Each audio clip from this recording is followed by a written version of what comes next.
नहीं देता। हिंदू कुछ भी करे उसके पीछे हाथ धो के पड़े रहते हैं अंधश्रद्धा निर्मूलन समिति वाले। मेरे बहुत सारे दोस्त हैं जो उसमें काम करते हैं। मेरा उनका यही झगड़ा रहता है कि तुमको अंधश्रद्धा हिंदुओं में दिखाई देती है, ईसाइयों में नहीं दिखाई देती।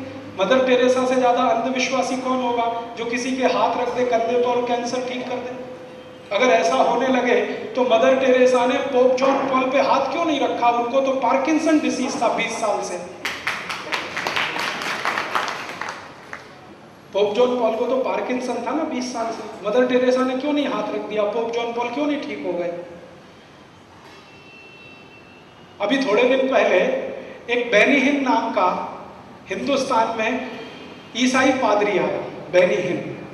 उसका बेंगलोर में बहुत बड़ा फंक्शन हुआ। तो उस फंक्शन में वो तमाशा क्या करता है, आपको ईसाई बनने का है, वो संघ परिवार उसमें जाइए, सभा में जाइए, वो भाषण करेगा, 10 लोग खड़े हो जाएंगे, वो बोलेंगे इसका भाषण सुन के मेरा कान ठीक हो गया, इसका भाषण सुन के मेरी आंखों की रोशनी ठीक हो गई, इसने भाषण किया तो मेरे शरीर के सारे खून में कोलेस्ट्रॉल कंटेंट खत्म हो गया, इसका भाषण सुन के तो मुझे हार्ट अटैक आना बंद हो गया। ये बेनी हिन तमाशा करता है। फिर 20 लोग ये सुना देते हैं, सब लोग कहते हैं हाँ हाँ बहुत अच्छा है, तो आप भी ऐसा करो तो आप सब ईसाई हो जाओ। हाँ हाँ हम हो जाएंगे, गले में चर्च डाल देते हैं, क्रॉस, ऐसे ये सब तमाशा होता है। बेंगलोर में उसका कार्यक्रम हुआ, ठीक है। हमारे भारत के बहुत सारे संगठनों ने सरकार को पूछा कि ये अगर बेनी हिन कर रहा है तो ये सांप्रदायिकता नहीं है, ये धर्मनिरपेक्षता है क्या?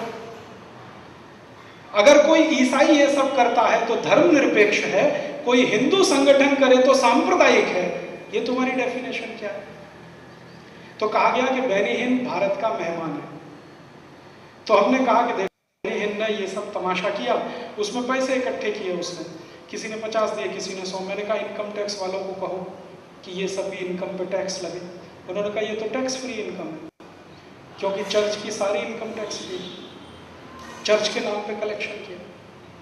अभी अगले साल फिर बेनी हिन आएगा, कुछ भी करेगा, अपने नाम से हिंदुस्तान में कोई धंधा भी करेगा तो वैट नहीं देना है और इनकम टैक्स भी नहीं देना है, क्योंकि वो इंटरनेशनल ऑर्गेनाइजेशन।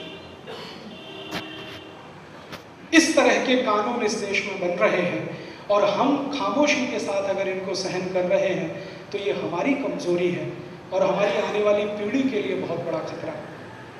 आज अगर होकर इसका विरोध नहीं करेंगे तो कल कुछ बचेगा नहीं इस देश में जिसको आप बचाना चाहें।